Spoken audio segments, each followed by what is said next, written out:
Sa February 23, after 1 year, matutuloy na ang pre-trial hearing ni former President Rodrigo Duterte. Ano ba yung mangyayari dito? February 23, 24, 26 at 27 yung paunang schedule.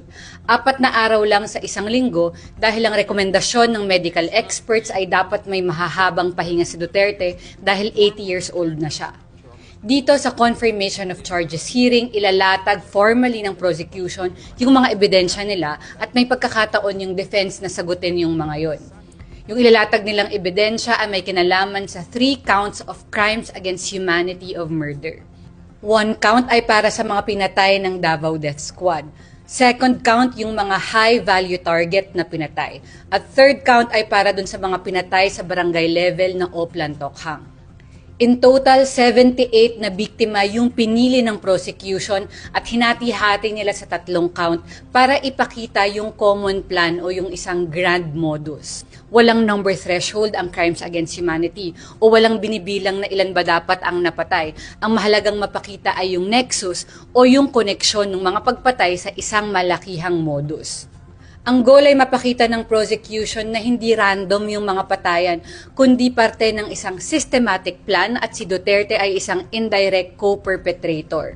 Mula sa mga dokumentong nauna nang naisubmit, alam natin na kasama sa count 3 yung police one-time big-time operation sa Bulacan at Caloocan noong 2017 at 2018. Hindi pa sigurado kung sino-sino yung mga high-value targets na kasama sa count 2, pero alam nating tinignan ng prosecution yung pagpatay kina Albuera City Leyte Mayor Rolando Espinosa at Ozamis City Mayor Reynaldo Paruhinog. Alam din natin na nakapag-deposition na yung mga self-confessed hitman ng Davao Death Squad na sina Arturo Las Cañas at Edgar Matobato para dun sa count 1. Bihirang magpakita yung mga witness sa level na to, pero ang sigurado makikita na si Duterte after 1 year.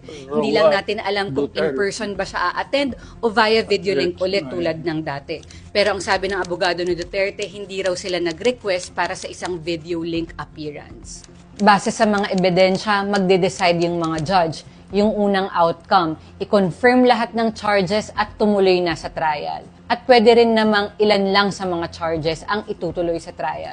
Yung second outcome, humingi yung judges ng karagdagan pang ebidensya mula sa prosecution. Yung pangatlong outcome, i-dismiss lahat ng charges at wala ng trial na mangyayari.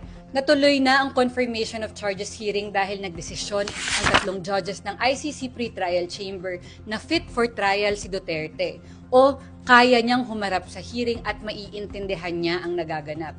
Ito na yung pangatlong talo ni Duterte. Una siyang natalo dun sa hiling niyang makalaya muna. Pangalawang talo niya yung hiling na ibasura yung buong kaso dahil daw walang jurisdiction. At pangatlong talo niya nga ito yung hiling niyang i-pause muna yung buong proceedings dahil nga raw cognitively impaired siya. Sa ICC, every year dapat binibisita ulit ng mga judge kung dapat pa bang nakakulong ang isang akusado. Kaya kahit natalo na si Duterte dun sa hiling niyang interim release, yung pang-4 na araw ng hearing ay para i-discuss yung condition niya sa kulungan. May mga biktima na ring officially admitted as participants to the case. Meron ng sure na 29 na biktima. At meron namang isang grupo na ipa-finalize pa among a group of 300 victims. Ipinaglalaban pa ng mga abogado ng biktima na i-expand ng prosecution yung kaso para masama yung iba pang krimen tulad ng pagkukulong or pagtorture. Kaya sinabi na rin ng korte na pwede pang magdagdag ng mga biktima later on. Inassign na rin officially ng korte ang mga veteranong human rights lawyers na sina Joel Butuyan at Gilbert Andres bilang common legal representative o abogado ng lahat ng biktima. Ang lahat ng mangyayari sa linggong yon ay mapapanood. Pwede siyang panoorin sa loob mismo ng korte sa The Hague, basta first come, first serve.